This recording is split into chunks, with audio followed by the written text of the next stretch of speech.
حالت جنابت میں اذکار اور تسبیح پڑھنا. حالت جنابت میں تسبیح ہاتھ میں لے کر تیسرا کلمہ، درود شریف، استغفار یا دوسرے اذکار اور دعائیں پڑھ سکتے ہیں. ام ساجد انڈیا سے، جی بالکل پڑھ سکتے ہیں، کوئی حرج نہیں ہے اس میں. اور خاص طور پہ جو خواتین مینسز کی حالت میں ہوتی ہیں وہ تو بالکل ہی عبادت چھوڑ دیتی ہیں، یہ بھی صحیح نہیں ہے. بھائی نماز اور تلاوت نہیں کرنی، باقی عبادتیں تو کریں، تسبیحات پڑھیں، دعائیں مانگیں اللہ تعالیٰ سے. اچھا، ناپاکی میں قرآن کی آیت پڑھنا، یہ سوال پوچھا ہے، یہ پوچھنے والے نے نام ہی نہیں لکھا. کیا ناپاکی کی حالت میں قرآن کی آیت پڑھ کر دعا کر سکتے ہیں یا نہیں؟ نیز بغیر وضو کے قرآن کی آیت پڑھ سکتے ہیں یا نہیں؟ بغیر وضو کے تو بہرحال قرآن پڑھ سکتے ہیں، البتہ ناپاکی کی حالت میں قرآن کی تلاوت جائز نہیں ہے. البتہ قرآن کی وہ آیتیں جن میں دعا کا عنصر پایا جاتا ہے، دعا کے میننگ پائے جاتے ہیں، تو ان آیتوں کو ناپاکی کی حالت میں دعا کی نیت سے پڑھ سکتے ہیں، تلاوت کی نیت سے نہیں پڑھ سکتے. جیسے قرآن میں آتا ہے ربنا آتنا فی الدنیا حسنۃ وفی الآخرۃ حسنۃ وقنا عذاب النار. اب یہ دعا ہے لیکن قرآن کی آیت بھی ہے، تو آپ اسے آیت کی نیت سے نہ پڑھیں، ناپاکی کی حالت میں دعا کی نیت سے آپ پڑھ سکتے ہیں. اسی طرح آیت الکرسی ہے تو یہ قرآن کی آیت، لیکن اگر آپ ناپاکی کی حالت میں یعنی جنابت میں یا حیض و نفاس کی عورت اگر ہے تو حیض و نفاس کی حالت میں آیت الکرسی قرآن کی تلاوت کی نیت سے نہ پڑھے. ہاں وہ بطور دم کے، بطور رقیہ کے، بطور وظیفہ کے پڑھ سکتی ہے وہ. اسی طرح سورہ فلق، سورہ ناس ہے، آپ دم کرنے کے لیے تو پڑھ سکتے ہیں، تلاوت کی نیت سے نہیں پڑھ سکتے آپ. ناپاک بستر پر ناپاک کپڑوں میں تلاوت وغیرہ کا حکم. اگر بیڈ یا صوفہ وغیرہ ناپاک ہو جائے تو اس پر بیٹھ کر تلاوت کرنا، ذکر کرنا، یہ دینی بیان سننا جائز ہوگا یا نہیں؟ اس طرح ناپاک کپڑوں میں ان کاموں کا کیا حکم ہے؟ سلمان صاحب لاہور سے.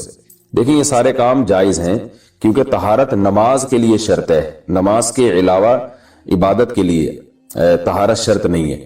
لیکن یہ بہرحال ادب کے خلاف ضرور ہے کہ جگہ ناپاک ہے، آپ وہاں بیٹھ کے قرآن کی تلاوت کر رہے ہیں، ناپاک کپڑے پہن کے کر رہے ہیں، تو یہ بہرحال ادب کے خلاف ہے، اس لیے اس سے اجتناب کرنا چاہیے. اس سے تلاوت کی اہمیت بھی دل سے نکل سکتی ہے. اور ہاں بیان سن لیں، اگر اس کو فوری طور پر پاک کرنے میں کوئی تکلیف ہو رہی ہے تو بیان سننے میں کوئی حرج نہیں ہے، لیکن تلاوت کرنا ناپاک کپڑوں میں یہ بہتر نہیں ہے. ناپاکی کی حالت میں آیت کریمہ پڑھنے کا حکم. کیا آیت کریمہ کا ختم بغیر وضو کے ناپاکی میں کیا جا سکتا ہے؟ نیز کیا خواتین دوران حیض آیت کریمہ پڑھ سکتی ہیں؟ فاطمہ بیگم انڈیا سے. آیت کریمہ جب تلاوت پڑھی جاتی ہے نا بطور وظیفے یا دعا کے، تو اس میں قرآن کی نیت نہیں ہوتی، اور علماء نے یہ بات بیان کی ہے فقہاء نے کتابوں میں کہ قرآن کی کسی آیت کو بطور وظیفے کے یا بطور دعا کے پڑھا جائے تو وہ قرآن پھر قرآن نہیں رہتا، بلکہ وہ محض ایک دعا بن جاتی ہے، لہذا وہ ناپاکی کی حالت میں بھی پڑھی جا سکتی ہے. لہذا آیت کریمہ آپ اگر وظیفے کے طور پہ، دعا کے طور پہ پڑھ رہی ہیں تو یہ کام ناپاکی کی حالت میں بھی ہو سکتا ہے. اسی طرح آیت کریمہ کے علاوہ سورہ فاتحہ ہے، یا رات کو سوتے ہوئے جو دم کیا جاتا ہے اپنے اوپر، سورہ فلق، سورہ ناس اور سورہ اخلاص کے ذریعے، تو یہ سب جائز ہے. اس میں ناپاکی کی حالت میں بھی کر سکتے ہیں کیونکہ یہ قرآن کی تلاوت کی نیت سے نہیں ہوتا بلکہ یہ دم یا رقیہ کی نیت سے ہوتا ہے. قرآن پورا کرنے کے لیے حالت حیض میں قرآن پڑھ سکتے ہیں. میرا قرآن ختم ہونے میں 3 پارے رہ گئے ہیں، پیریڈ شروع ہو گئے ہیں. میں نے ایک کلپ میں سنا تھا کہ حیض کی حالت میں قرآن پڑھ سکتے ہیں اور تلاوت بھی سن سکتے ہیں. کیا یہ بات صحیح ہے؟ تلاوت سن تو سکتے ہیں، قرآن پڑھ نہیں سکتے. اس بارے میں میرا کلپ موجود ہے یوٹیوب پہ.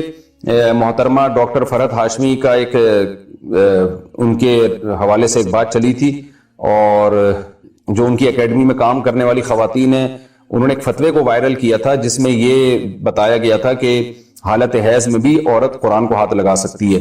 اس پر میں نے ایک کلپ ریکارڈ کروایا تھا. تو میں محترمہ ڈاکٹر فرحت ہاشمی صاحبہ کا حوالے اس لیے دے رہا ہوں کہ میرا نام لکھ کے نا جب یہ سرچ کریں گے تو اس پہ وہ کلپ آپ کے پاس آ جائے گا. تو اس میں پہلے پورا مدلل اس پر میرا بیان ہے دلائل کے ساتھ کہ حالت حیض میں عورت قرآن کو ہاتھ نہیں لگا سکتی. مقصد خدا نخواستہ ڈاکٹر فرحت ہاشمی صاحبہ پر تنقید کرنا نہیں ہے کہ علمی مسئلے میں ان سے اختلاف کرنا ہے، اور مجھے یہ یقینی بھی معلوم نہیں ہے کہ ڈاکٹر فرحت ہاشمی صاحبہ کی رائے کیا ہے اس بارے میں. کسی نے مجھے بتایا تھا کہ ان کی یہ رائے ہے اور وہ اس کو پروموٹ کرتی ہیں کہ حالت حیض میں عورت قرآن کو ہاتھ لگا سکتی ہے. تو اس پر میں نے دلائل سے ایک بات ریکارڈ کروائی تھی، وہ آپ سرچ کر لیں. قطع نظر اس سے کہ باقی ڈاکٹر فرحت ہاشمی ایسا کہتی بھی ہیں کہ نہیں کہتی، واللہ عالم. باقی ڈاکٹر فرحت ہاشمی صاحبہ کا جو ایک کام ہے ماشاءاللہ قرآن کی خدمت کے حوالے سے، اس کا میں بہرحال معترف ہوں. کراچی سے ایک خاتون نے سوال پوچھا ہے کہ ایام حیض میں غیر یقینی صورتحال ہو تو غسل کب کریں؟ حیض کے آخری دنوں میں جب ہمیں دن میں صرف یہ 1 یا 2 بار اسپاٹنگ ہوتی ہے، یقین نہیں ہوتا کہ اب خون آئے گا یا نہیں، تو ہمیں غسل کرنے کے لیے کتنا انتظار کرنا چاہیے؟ نیز اگر ہم نے انتظار کیا اور بلیڈنگ نہ ہوئی تو کیا ان نمازوں کی قضا کرنی ہوگی؟ یہ سوال اگرچہ حیا کے خلاف ہے لیکن بہت زیادہ پوچھا جاتا ہے اور خواتین بہت پریشان ہوتی ہیں۔ دیکھیے، جب کم سے کم حیض کی مدت 3 دن ہے، 3 دن کے بعد کسی خاتون کو جب حیض آنا رک جائے تو خواتین کو اپنی عادت کا علم ہوتا ہے، اگر غالب گمان ہو کہ اب دوبارہ بلڈ نہیں آئے گا، حتیٰ کہ اسپاٹنگ بھی نہیں ہوگی، غالب گمان قریب با یقین ہو، تو ان پر لازم ہے کہ وہ غسل کریں اور نماز شروع کر دیں۔ لیکن اس کے بعد اگر 10 دن کے اندر اندر دوبارہ ذرا سی بھی بلیڈنگ ہو گئی، ذرا سی بھی، تو اس کا مطلب یہ تھا کہ وہ جو نماز پڑھی تھی وہ ناپاکی کی حالت میں پڑھی تھی، لہذا وہ نمازیں لوٹانے کی تو ضرورت نہیں ہے کیونکہ وہ نماز ہوئی نہیں سرے سے۔ لیکن جیسے ہی اسپاٹنگ ہو تو دوبارہ سے رک جائیں نماز پڑھنے سے، اور پھر جب غالب گمان ہو کہ اب دوبارہ بلیڈنگ نہیں ہوگی تو دوبارہ غسل کر کے نماز شروع کریں۔ تو یہ ہے، تو ان کا جو اصل سوال تھا کہ ہمیں غسل کے لیے کتنا انتظار کرنا پڑے گا، تو اپنا غالب گمان دیکھنا پڑے گا آپ کو۔ جب غالب گمان ہو جائے کہ اب بلیڈنگ بالکل بھی نہیں ہوگی تو آپ پر لازم ہے کہ آپ غسل کریں اور نماز پڑھیں، اور اگر اس کے بعد یعنی غالب گمان نہیں ہے یہ، بلکہ ایک تردد ہے کہ شاید ہو شاید نہ ہو، تو پھر غسل کرنا لازم نہیں ہے، کیونکہ الیقین لا یزول بالشک، یقینی چیز تھی حیض کا ہونا، اس کا ختم ہونے کا جب تک یقین نہیں ہوگا تو غسل نہیں کیا جائے گا۔ البتہ بعض دفعہ ایسے ہوتا ہے کسی خاتون کا خیال یہ ہوتا ہے کہ اب دوبارہ مجھے بلیڈنگ ہوگی، اور اس خیال سے انہوں نے غسل ہی نہیں کیا، تو پھر پتہ چلا کہ بلیڈنگ تو نہیں ہو رہی، تو پھر جو نماز قضا ہوئی ہے اس کی قضا بھی کرنی پڑے گی انہیں۔ خواتین کو اس کا بہت خیال کرنا چاہیے کہ جب ایام ہوں ان کے مینسز کے تو وہ نماز کی بہت زیادہ حفاظت کریں۔ قرآن مجید میں اللہ تعالیٰ کے ارشاد حافظوا علی الصلوات، نمازوں کی حفاظت کرو، محافظت۔ تو محافظت اسی طرح سے ہوتی ہے، اس کا خیال کرنا پڑتا ہے۔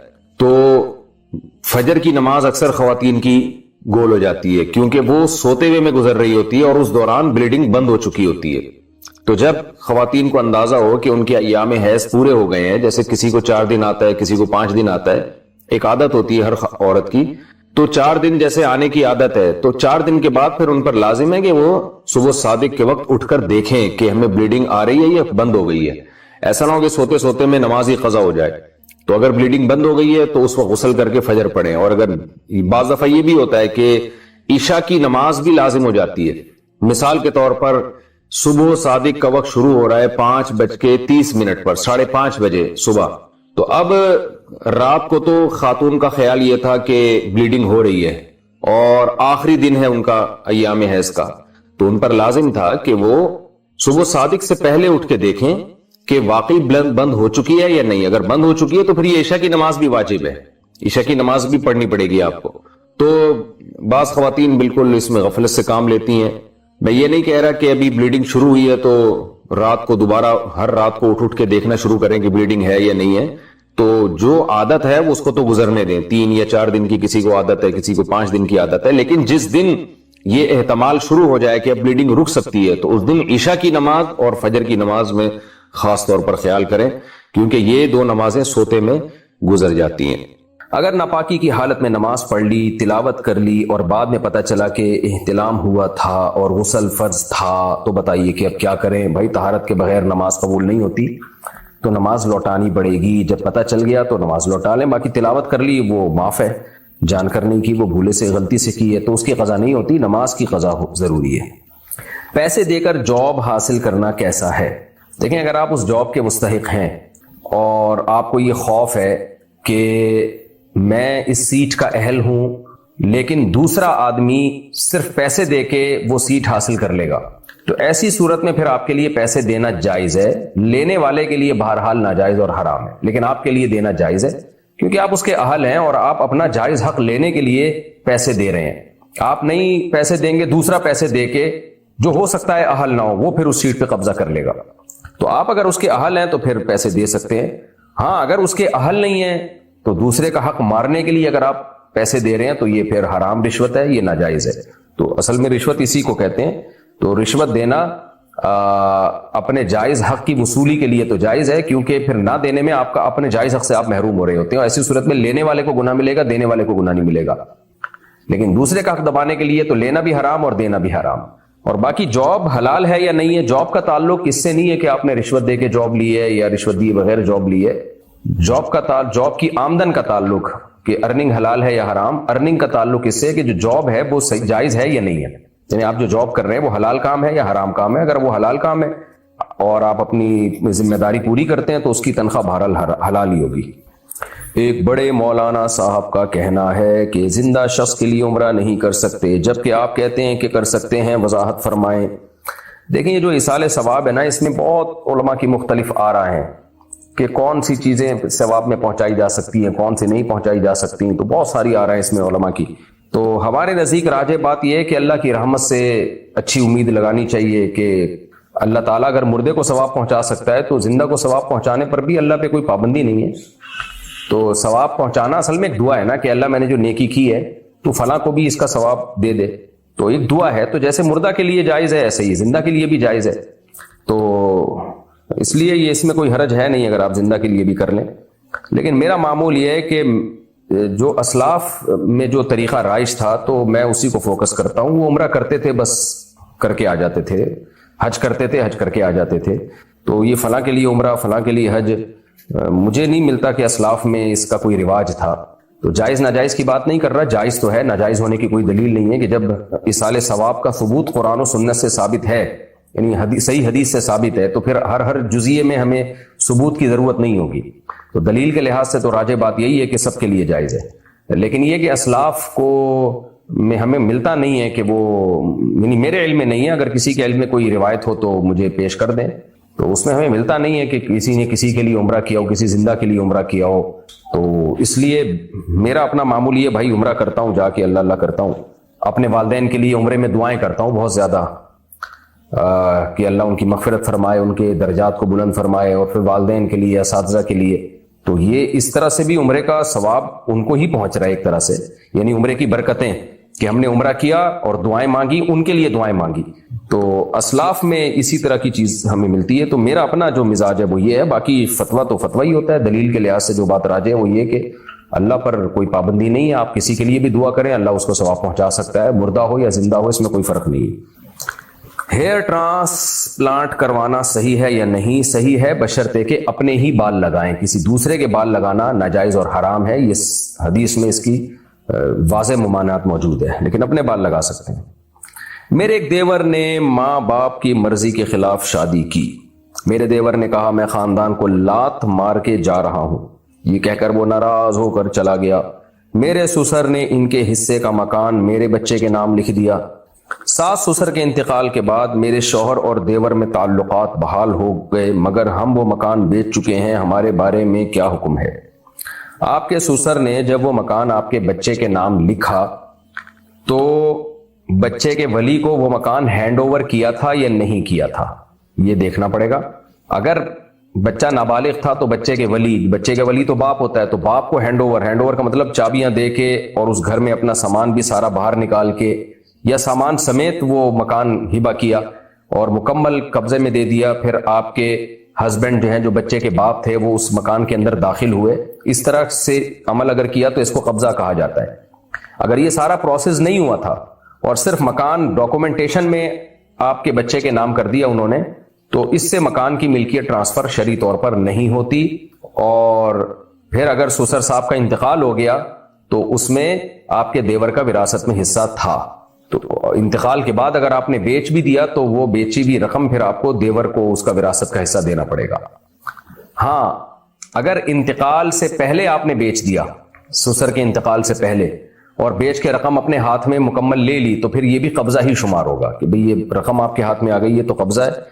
تو قبضہ کا مطلب پھر یہ وراثت میں اس کا حصہ نہیں ہے، پھر یہ آپ کے بچے کا ہو گیا۔ تو خلاصہ کلام کا یہ نکلا کہ سسر صاحب نے اپنی زندگی میں وہ مکان ہینڈ اوور کیا تھا تو بچے کی ملکیت ثابت ہو گئی۔ اگر ہینڈ اوور نہیں کیا تھا تو محض کاغذ میں نام کر دینے سے ملکیت نہیں ہوئی، اس میں دیور کا حصہ ہے۔ باقی یہ بات ویسے غلط ہے کہ دیور نے اپنی مرضی سے شادی کی ہے تو اس کو وراثت سے محروم کر دینا، یہ عمل بہرحال ناجائز ہے۔ وجاہت علی صاحب کراچی سے پوچھتے ہیں، حدیث میں ہے کہ عشاء اور فجر کی نماز با جماعت ادا کریں تو پوری رات عبادت کا ثواب ملتا ہے۔ میرا سوال یہ ہے کہ اس فضیلت کو حاصل کرنے کے لیے ضروری ہے کہ عشاء اور فجر کی نماز میں کوئی رکعت فوت نہ ہو، یا مسبوق بھی اس فضیلت کو حاصل کر سکتے ہیں؟ دیکھیں، مسبوق کے لیے بھی یہ فضیلت ہے، لیکن جتنی رکعتیں چھوٹیں گی اتنا ہی فضیلت سے محروم ہو جائے گا۔ جو تکبیر اولا سے نماز پڑھ رہا ہے اس اصل میں تو المطلق اذا اطلق یراد به الفرد الکامل، جب بھی کسی چیز میں حدیث میں کوئی اطلاق کوئی فضیلت بیان کی جاتی ہے تو وہ فرد کامل کے لیے فضیلت ہوتی ہے۔ فرد کامل کا مطلب یہ ہے کہ شروع سے چاروں رکعتیں عشاء کی جماعت کے ساتھ ہوں اور فجر کی 2 رکعتیں جماعت کے ساتھ ہوں، یہ فضیلت اس کے لیے۔ اب جتنی جتنی رکعتیں نکلتی چلی جائیں گی فضیلت اسی حساب سے کم ہوتی چلی جائے گی۔ خلیل احمد انڈیا سے، کیا ہر بچے کا عقیقہ کرنا ضروری ہے یا سنت ہے یا مستحب ہے؟ کوئی کہتا ہے کہ عقیقہ نہ کرنے سے بچہ بیمار پڑ جاتا ہے، کیا یہ صحیح ہے؟ حدیث میں آتا ہے کہ جب تک بچے کا عقیقہ نہیں ہوتا، تو حدیث کا مفہوم میں اپنے الفاظ میں بیان کر رہا ہوں، تو وہ اس میں یعنی حدیث کے مفہوم سے پتہ چلتا ہے کہ اس کو مصائب کا خطرہ ہوتا ہے، لیکن یہ حدیث ابتدائے اسلام پر محمول ہے کہ جب بقرعید کی قربانی واجب نہیں ہوئی تھی۔ احناف کا موقف اس بارے میں تمام طرح کے دلائل کو سامنے رکھ کر اور اسلاف کے اقوال کو سامنے رکھ کر یہ ہے کہ عقیقہ ابتدا میں واجب تھا، تو اس وقت یہ حکم تھا کہ جب تک عقیقہ نہ ہو جاتا بچہ جو ہے وہ اس میں خطرہ ہوتا تھا اس بات کا کہ بلائیں اور مصائب اس کی طرف متوجہ ہو سکتے ہیں۔ لیکن جب بقرعید کی قربانی واجب ہوئی، جانور ذبح کرنا بقرعید میں واجب ہو گیا، تو اس قربانی نے پچھلی تمام قربانیوں کو منسوخ کر دیا۔ منسوخ بئی معنی کہ اس کا واجب ہونا منسوخ ہو گیا۔ تو اب عقیقہ احناف کے نزدیک ان دلائل کی روشنی میں سنت ہے، واجب نہیں ہے، کوئی فرض واجب نہیں ہے، سنت موقدہ بھی نہیں ہے، سنت غیر موقدہ ہے۔ کوئی کر لے اچھی بات ہے، نہ کرے تو کوئی گناہ نہیں ہے، اور اگر نہ کرے تو کوئی انشاءاللہ بلاؤں کا خطرہ بھی نہیں ہے بچے کو، کیونکہ اب چیز واجب نہیں رہی، وہ سنت اور مستحب کے درجے میں آ گئی ہے۔ تو قربانی جو بقرعید والی ہے وہ بہرحال واجب ہے، تو اگر کر دیں اچھی بات ہے، اور اللہ سے امید کی جا سکتی ہے کہ بچہ اور زیادہ محفوظ ہو جائے، اور نہیں بھی کریں تو بھی کوئی گناہ نہیں ہے، لیکن کر لیں تو بہرحال اچھی بات ہے۔ تو خلاصہ کیا نکلا کہ عقیقہ کرنا مستحب عمل ہے، واجب نہیں ہے، اور اگر کوئی نہ کرے تو کوئی خطرہ انشاءاللہ بچے کو نہیں ہے کوئی مصیبت میں پڑنے کا۔ ایک وقت میں 2 بہنوں کے ساتھ نکاح کے حرام ہونے میں کیا حکمت ہے؟ یہ حکمت نبی صلی اللہ علیہ وسلم نے حدیث میں بیان کی ہے، صحیح حدیث ہے، لِأَنَّكُمْ تَقْطَعُونَ بِهِ أَرْحَامَكُمْ، کہ اس سے تم رشتہ داری توڑو گے۔ یعنی ایک بہن ہے آپ کے نکاح میں، دوسری بہن سے بھی نکاح کر لیا، تو دونوں بہنوں کی محبت سوکنوں میں تبدیل ہو جائے گی۔ تو سوکنوں میں عام طور پہ محبت نہیں ہوتی، تو اسلام نہیں چاہتا کہ بہنوں کی محبت سوکنوں کی نفرت میں تبدیل ہو۔ تو اسی طرح خالہ بھانجی سے نکاح کرنا بھی حرام ہے، خالہ بھانجی میں ایک مقدس رشتہ ہوتا ہے، تو اس میں بھی قطع رحمی ہے۔ تو یہ تو ایک حکمت ہے، اس کے علاوہ بھی حکمتیں غیرت کے بھی خلاف ہے۔ تو حدیث میں جب کسی حکم کی کوئی حکمت بیان ہوتی ہے تو اس کا مطلب یہ نہیں ہوتا کہ یہ حکمت جہاں پائی جائے گی وہاں حکم ہوگا، جہاں نہیں پائی جائے گی وہاں حکم نہیں ہوگا۔ مثال کے طور پر بعض دفعہ دونوں بہنیں راضی ہوں اگر کسی کی بیوی بننے پر، اور ان میں محبت پیدا ہو رہی ہے، پھر بھی یہ حرام ہے، پھر بھی جائز نہیں ہے۔ لیکن جنرلی جو ایک حکمت اس کی بیان کی گئی ہے وہ ہے جس سے رشتہ ٹوٹتا ہے، یعنی بہنوں کی محبت سوکنوں کی نفرت میں تبدیل ہوتی ہے۔ تو اسلام میں بہنوں کی محبت کی بڑی ویلیو ہے کہ اللہ چاہتے ہیں کہ بہنیں بہنیں ہی رہیں، وہ ان میں آپس میں چپکلش نہ ہو۔ کیا نماز میں 3 بار کھجانے سے نماز ٹوٹ جاتی ہے؟ دیکھیں، ایسی کوئی حدیث ہمارے سامنے نہیں ہے کہ نماز میں 3 بار کھجانے سے نماز ٹوٹ جاتی ہے۔ البتہ یہ بات اجماع امت سے ثابت ہے کہ نماز میں ایسا کوئی کام کرنا جو نماز کے منافی ہو، اس سے نماز ٹوٹ جاتی ہے۔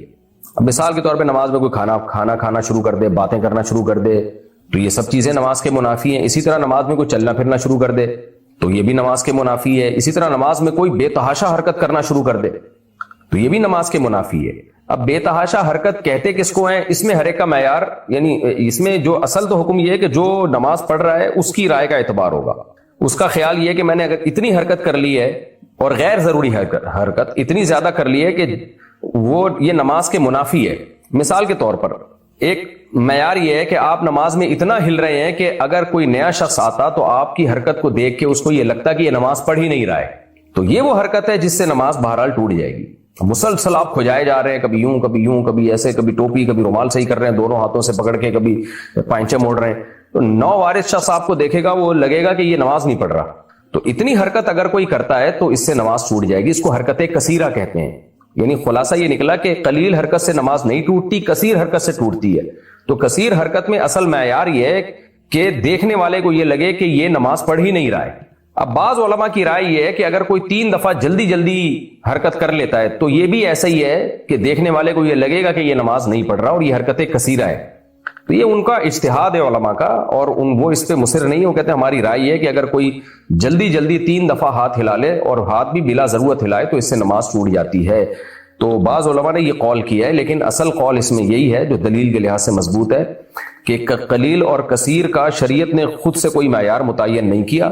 تو جب شریعت خود سے کوئی معیار متعین نہیں کرتی، یعنی معیار کا مطلب تعداد میں کہ کتنی دفعہ ہاتھ ہلائے، اس سینس میں معیار کی بات کر رہا ہوں، تو پھر شریعت اس کو مبتلا بھی کہتے ہیں، جو نماز پڑھ رہا ہے اس کی رائے پہ چھوڑ دیتی ہے. تو اس میں یہی ہے کہ اتنی حرکت اگر کوئی کر رہا ہے، آپ کا خیال ہے کہ میں نے اتنی دفعہ ہل لیا ہوں نماز میں، کوئی باہر سے کوئی بندہ آتا تو کہتا ہے یہ نماز پڑھ ہی نہیں رہا ہے، پتہ نہیں کیا کر رہی ہے، تو ایسی صورت میں نماز چھوٹ جائے گی. اور اگر قلیل حرکت ہے تو نماز نہیں ٹوٹے گی. تو قلیل اور کثیر کا انسان خود فیصلہ کرے کہ میں نے حرکت بہت زیادہ کی ہے یا کم کی ہے. اچھا جی، جو بعض علماء نے کہا نا کہ جلدی جلدی 3 دفعہ ہاتھ ہلائے گا تو نماز چھوٹ جائے گی، انہوں نے یہ کہا کہ اگر ہم عوام پہ چھوڑ دیں کہ قلیل اور کثیر کا خود فیصلہ کریں، تو کچھ لوگ ایسے ہوتے ہیں کہ شروع سے آخر تک ہلتے ہی رہتے ہیں، وہ پھر بھی ان کو لگتا ہے ہم ہلے ہی نہیں ہیں. تو ان لوگوں کے لیے پھر علماء نے ایک معیار متعین کیا، بھائی عوام کو اگر ہم اس میں ڈال دیں کہ وہ خود فیصلہ کریں، تو لوگ ایسے بھی ہیں یہ جو پوری نماز میں ہلتے ہی رہتے ہیں، ایک دفعہ بھی تمیز سے ان کے ہاتھ کہیں بندے ہوئے نظر نہیں آئیں گے آپ کو. کبھی ناک میں انگلی گھما رہے ہیں، کبھی کھجا رہے ہیں، کبھی شلوار کے پائچے اوپر کر رہے ہیں، کبھی ناڑا ٹائٹ کر رہے ہیں. ایسے لوگ بھی میں نے دیکھا ہے کہ نماز میں باقاعدہ چشمہ اتار کے دونوں ہاتھوں سے فولڈ کریں گے، جیب میں رکھیں گے. اور ہم نے ایسے بھی لوگ دیکھے ہیں جو نماز میں باقاعدہ موبائل چیک کر رہے ہیں، اپنا یوں کر رہے ہیں، تو ان کو تو لگتا ہے کہ ہم نے حرکت کی نہیں ہے. تو ایسے لوگوں کے لیے پھر یہ معیار متعین کیا علماء نے کہ بھئی ایک جلدی 3 دفعہ اگر کوئی ہاتھ ہلا لے تو نماز چھوٹ جائے گی. لیکن یہ کوئی یقینی چیز نہیں ہے، عادت ڈالنے کے لیے بہرحال اسی پر اتفاق کرنا چاہیے. خلاصہ کلام کا یہ نکلا کہ تھوڑی بہت حرکت سے نماز نہیں ٹوٹتی، حرکت کثیرہ سے ٹوٹ جاتی ہے.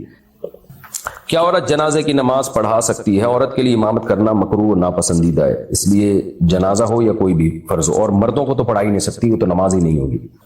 مجھے بد نظری کی بیماری ہے، وہ مجھ سے چھوٹ ہی نہیں رہی تھی، اس لیے میں نے قسم کھائی تھی کہ اگر وہ گناہ مجھ سے دوبارہ ہوگا تو جب میں پہلی شادی کروں گا تو میری بیوی کو طلاق ہو جائے گی. اب مجھ سے وہ گناہ ہو گیا ہے اور مجھے شادی کرنی بھی ضروری ہے. اب اس قسم سے باہر نکلنے کے لیے ایک مفتی صاحب نے ہیلا بتایا کہ اگر کسی نابالغہ لڑکی کے باپ سے کہلوا کر اس کی بیٹی سے شادی کر کے اس قسم سے باہر نکلا جا سکتا ہے. مفتی صاحب کیا یہ ہیلا صحیح ہوگا یا کوئی اور ہیلا بھی ہے؟ بھائی نابالغ کیا، بالغ لڑکی سے بھی یہ ہیلا ہو سکتا ہے. ہیلا کیا، بس آپ جب شادی کریں گے تو طلاق واقع ہوگی.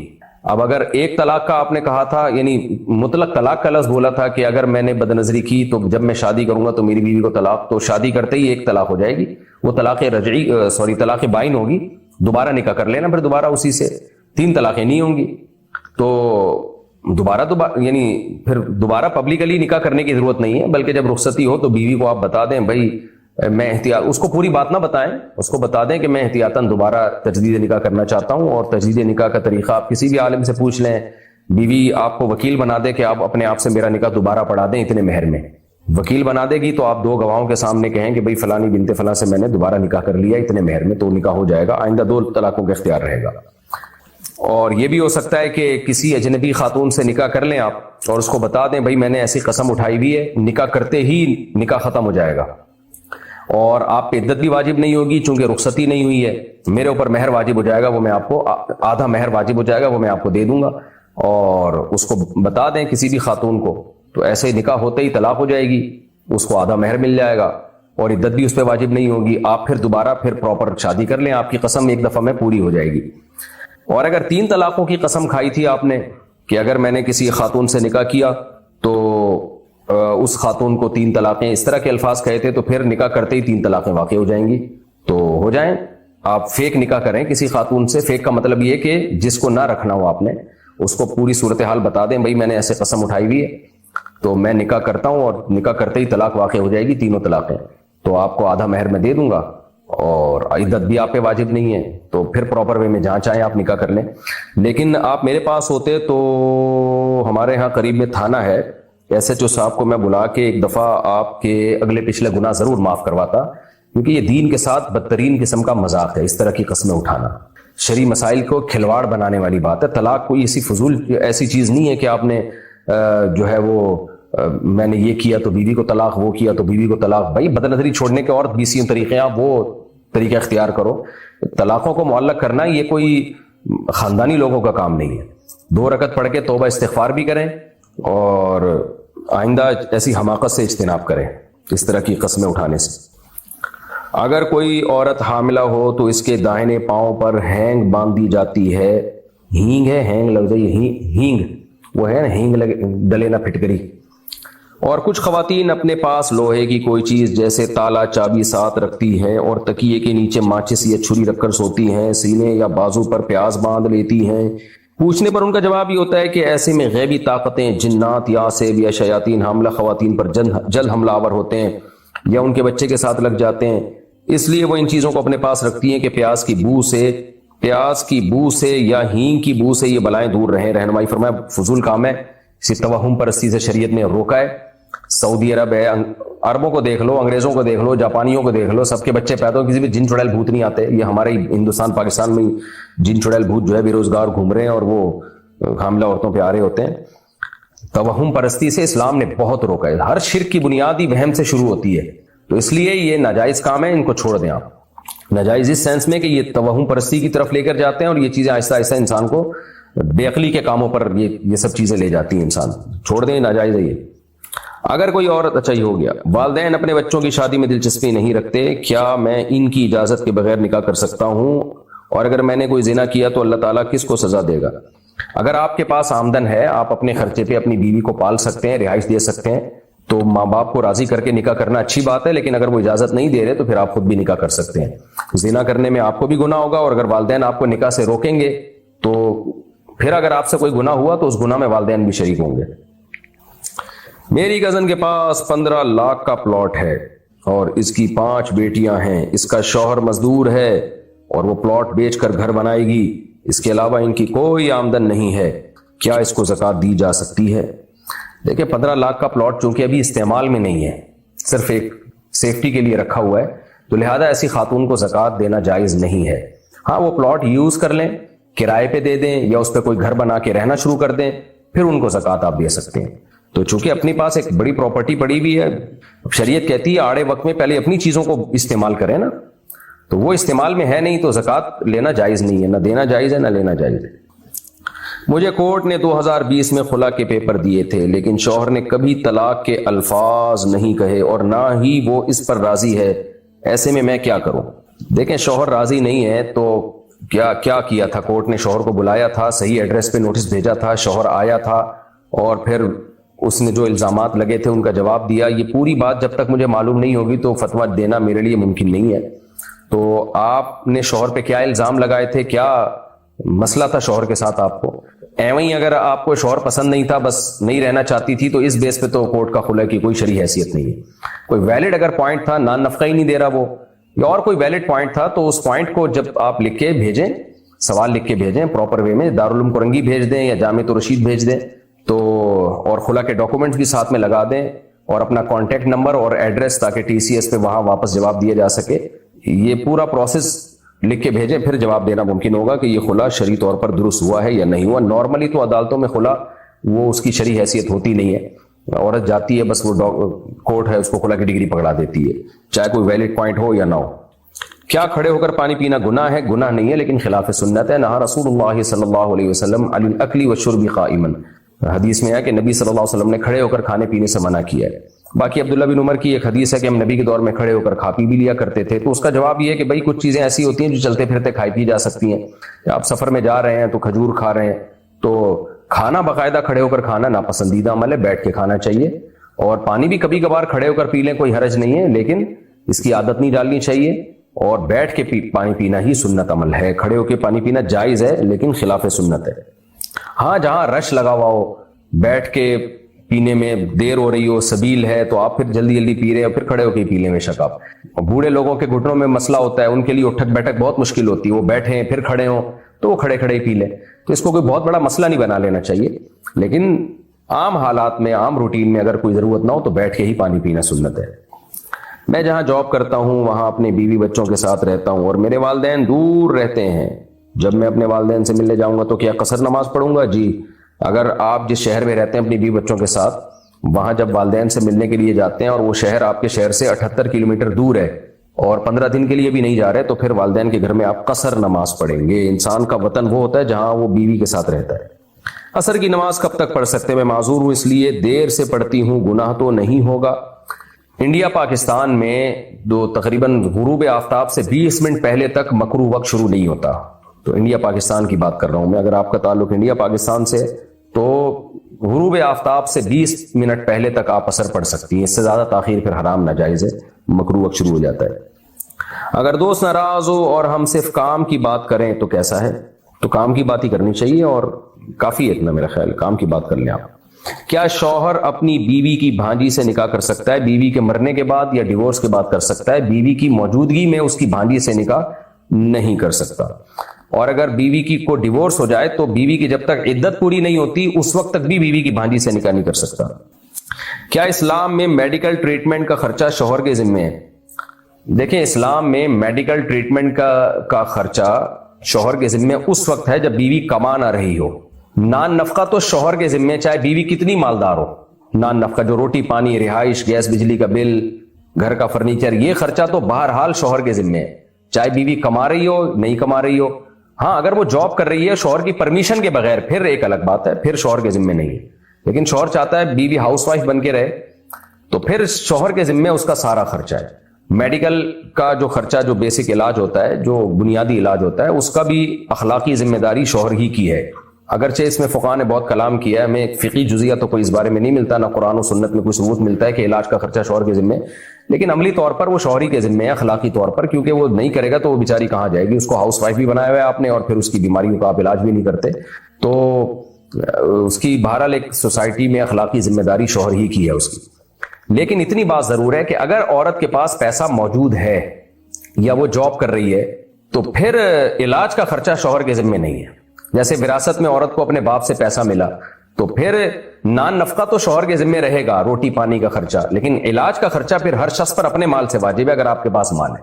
تو بیوی کو اگر باپ سے وراثت میں پیسہ ملا ہے یا اس کے پاس گولڈ ہے یا یہ کہ اس کے پاس وہ جاب ہے کچھ یعنی کما رہی ہے, تو پھر اس کے علاج کا خرچہ شوہر کے ذمہ نہیں ہے, بلکہ ہر شخص پر اپنے علاج کا خرچہ اپنے مال سے پہلے ہوگا, پھر دوسرے کی ذمہ داری بعد میں ہوگی. اب ہوتا یہ ہے کہ خواتین کو بعض دفعہ وراثت ملی ہوتی ہے کروڑوں کی, ان کا پلاٹ ہوتا ہے, وہ خرچ نہیں کر رہی ہوتی ہیں اپنے علاج کے لیے, شوہر کا سے خرچہ مانگ رہی ہوتی ہیں, تو شوہر خرچہ کر دے, ہمیں کوئی اعتراض نہیں ہے, ثواب ملے گا اس کو, لیکن لازم نہیں ہے. اگر روڈ پر پیسے پڑے مل جائیں تو کیا کریں؟ اٹھا کے مالک تلاش کریں, جتنا ممکن ہو دکان والوں کو بولیں یار کوئی بندہ یہاں سے گزر رہا ہو پیسے تلاش کرتا ہوا تو ہمیں بتانا. جب بالکل مایوس ہو جائیں تو اگر آپ مالدار ہیں تو غریب ہیں تو استعمال کر لیں, اس نیت سے کہ جب اصل مستحق آئے گا تو اس کو دے دیں گے, اور اگر مالدار ہے تو صدقہ کر دیں.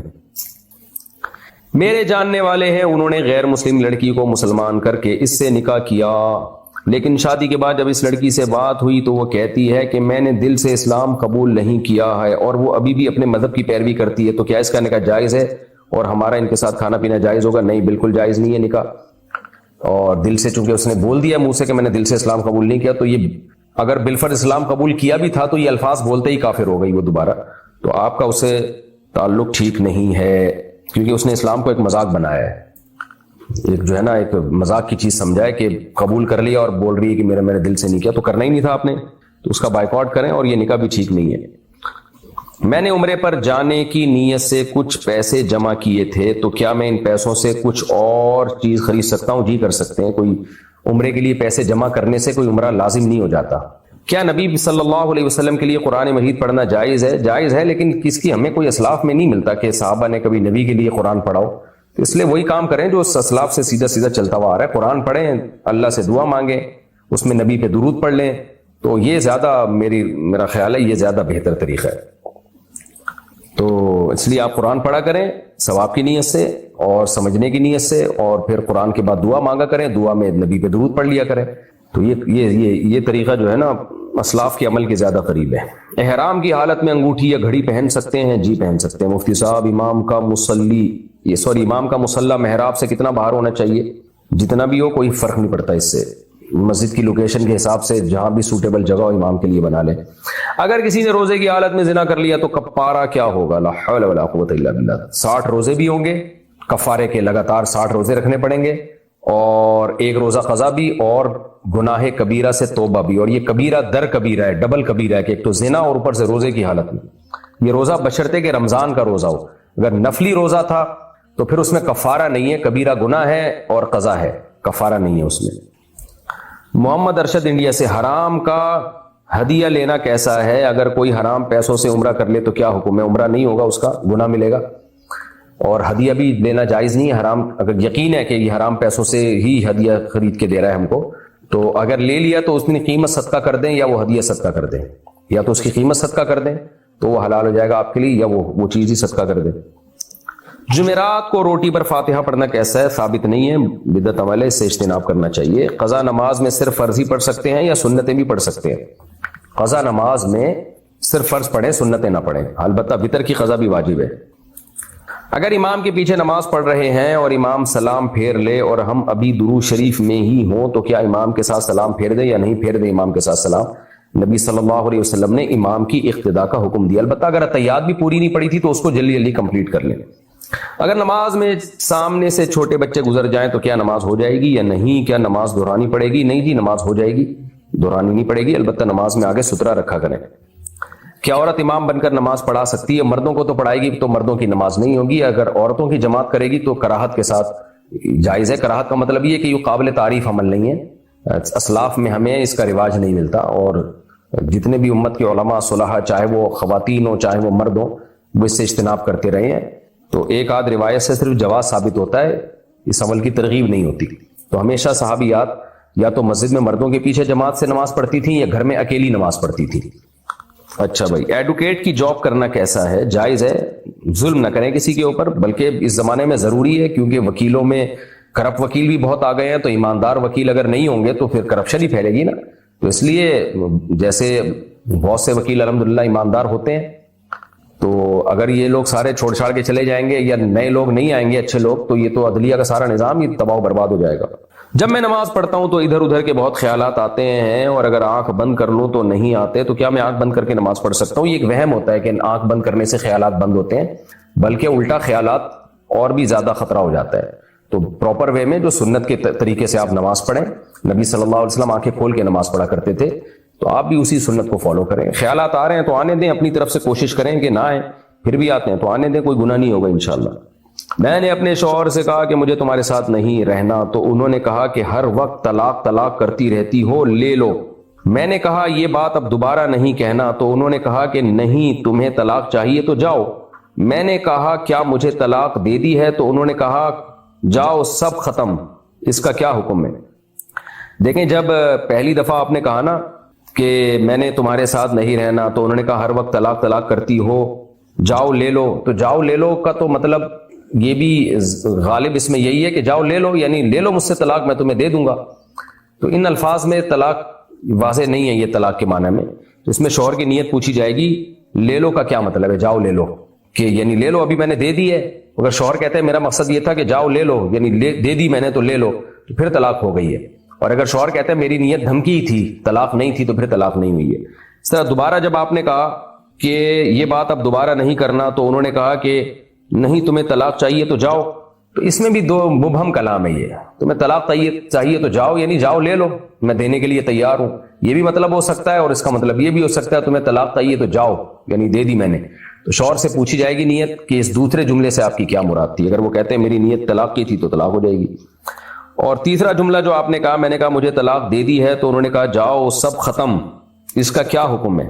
تو یہ جو طلاق کے الفاظ ہیں، اور واضح قرینہ بھی ہے کہ جب اس نے بیوی نے کہا کہ آپ نے کیا مجھے طلاق دے دی ہے، تو شوہر نے کہا جاؤ سب ختم، تو یہ جو الفاظ ہیں نا، یہ طلاق بائن کے الفاظ ہیں کہ کنایا طلاق ہے، اور اس میں قرینے سے صاف پتہ چل رہا ہے کہ سب ختم کا مطلب یہ ہے کہ نکاح ختم ہو گیا یہاں پہ، تو اس میں ایک طلاق بائن واقع بہرحال ہو چکی ہے۔ باقی پچھلے دو جملوں سے کیا مراد تھی، وہ جب تک شوہر ایکسپلین نہیں کرتا اس کے بارے میں فتویٰ نہیں دیا جا سکتا۔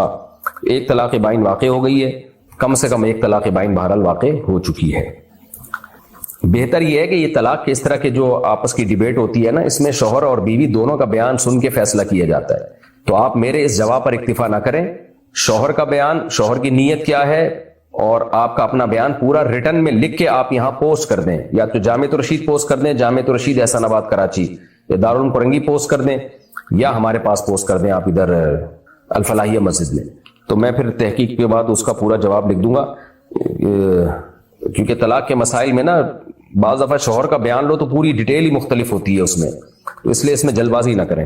ابھی تو میں نے صرف اس تحریر کے حساب سے آپ کو جواب دے دیا ہے، لیکن اس جواب پر آپ اکتفا نہ کریں، ریٹن میں پورا سوال اور شوہر کیا کہتا ہے، اس کی نیت کیا تھی پہلے 2 جملوں سے، وہ پوری ڈیٹیل لکھ کے آپ بھیجیں۔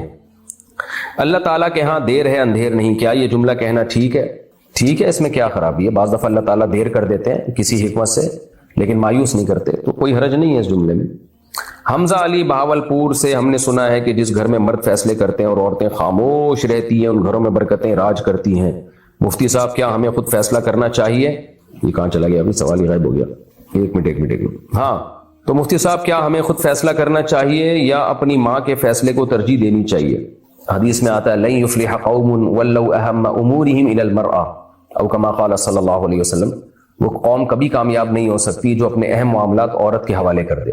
تو جب تک گھروں میں مردوں کی سربراہی ہوتی تھی تو گھروں میں خیر برکتیں زیادہ تھیں، جب خواتین کے ہاتھ میں معاملات آتے ہیں تو معاملات پیچیدہ ہونا شروع ہو جاتے ہیں۔ جنرلی یہی اصول ہے، ہاں کچھ گھر اس سے مستثنا ہو سکتے ہیں، ظاہر ہے ہر جگہ مرد سمجھدار نہیں ہوتے، بعض گھر میں ایسے ہوتے ہیں مرد بے وقوف ہوتا ہے، عورتیں صحیح فیصلے کر رہی ہوتی ہیں، لیکن جنرلی جو ایک اصول ہے، ایک ضابطہ جو شریعت نے دیا ہے وہ یہی ہے کہ بڑے اہم فیصلے مردوں کے ہاتھ میں ہونے چاہیے۔ تو اگر آپ بڑے ہو چکے ہیں، بالغ ہو چکے ہیں، سمجھدار ہو چکے ہیں، تو پھر آپ اہم معاملات میں خود فیصلہ کریں، یہ زیادہ بہتر ہے۔ اچھا، اس بات کو میں خواتین غصہ تو بہت ہوتی ہیں کہ لو بھائی گھروں میں اہم فیصلے سارے مرد کریں گے تو ہماری تو ویلیو ختم ہو رہی ہے۔ حقیقت یہ ہے کہ اگر گھروں میں فیصلے، جن خاندانوں میں فیصلے خواتین کے ہاتھ میں ہوتے ہیں نا، ان میں خواتین ہی کے ساتھ زیادتی ہو رہی ہوتی ہے، کبھی بہو پہ ظلم ہو رہا ہوگا، کبھی ساس پہ ظلم ہو رہا ہوگا، کبھی نندوں پہ، جٹھانیوں پہ، تو سربراہی مرد کے ہاتھ میں رہے تو معاملہ سیٹ رہتا ہے۔ اور مرد اگر صرف کہنے کی حد تک سربراہ ہو اور وہ یا تو اپنی ماں کے اشاروں پہ چل رہا ہو یا بیوی کے اشاروں پہ چل رہا ہو یا بہنوں سے پوچھ کے چل رہا ہو اور معاملات بہنوں کے کنٹرول میں ہو، تو گھروں کی واٹ لگ جاتی ہے اور اس میں عورتوں کا نقصان ہوتا ہے۔ مرد تو باہر ٹائم پاس کر لے گا، عورت بیچاری کہاں جائے گی گھر سے باہر وہ؟ تو اس لیے خواتین کا بھی فائدہ اسی میں ہے کہ کنٹرول مردوں کے ہاتھ میں رکھیں۔ تو یہ اسلام نے خواتین کو فیور دیا ہے کہ عورت کے حقوق کا تحفظ ہوگا جب گھروں میں کنٹرول مردوں کے ہاتھ میں ہوگا۔ ہاں، یہ ایک خواتین کو شکایت ہوتی ہے ہمارے مرد بدتمیز ہیں، بد اخلاق ہیں، اگر کنٹرول ان کے ہاتھ میں ہو، تمیز سے بات نہیں کرتے، تو مردوں کو تمیز سیکھنی چاہیے۔ لیکن یہ تو نہیں ہوتا نا کہ جو سربراہی کا حل ہے اس سے سربراہی چھین لی جائے۔ تو مردوں کو اپنے اخلاق کو سنوارنا چاہیے اور فیصلے سوچ سمجھ کے کرنے چاہیے۔ یہ تو ایک الگ بات ہے، لیکن پھر بھی مرد کے بد اخلاق ہونے کے سائیڈ افیکٹ اتنے خطرناک نہیں ہیں جتنے خطرناک یہ ہے کہ سارے معاملات عورت کے ہاتھ میں دے دیے جائیں، اس کے سائیڈ افیکٹ زیادہ ہیں۔ ضیاء اللہ صاحب لاہور سے، اچھا یہ بھی اس سے پہلے ایک سوال ہے، کیا عورت ایام گزرنے کے فوراً بعد تلاوت کر سکتی ہے؟ کچھ لوگ کہتے ہیں کہ ایام گزرنے کے بعد، ارے یار یہ بار بار یہ، ہاں جی، کیا عورت ایام گزرنے کے فوراً بعد تلاوت کر سکتی ہے؟ کچھ لوگ کہتے ہیں کہ ایام گزرنے کے 10 دن کے بعد تلاوت کرنی چاہیے۔ بالکل غلط بات ہے، جب بلیڈنگ بند ہو گئی اور غسل کر لیا تو پاک ہو گئی، تلاوت کریں، 10 دن ضروری نہیں ہے۔ کیا الٹے ہاتھ سے جانور ذبح کر سکتے ہیں؟ خلاف سنت ہے بھائی، جانور ذبح کرنا بھی ایک عبادت کا عمل ہو رہا ہوتا ہے اور اللہ کا نام لیا جا رہا ہوتا ہے، اور نبی صلی اللہ علیہ وسلم ہر برکت والا کام دائیں ہاتھ سے کیا کرتے تھے، تو یہ خلاف سنت ہے جانور ذبح کرنا بائیں ہاتھ سے، اس سے روکنا چاہیے، دائیں ہاتھ سے ذبح کرنا چاہیے جانور کو۔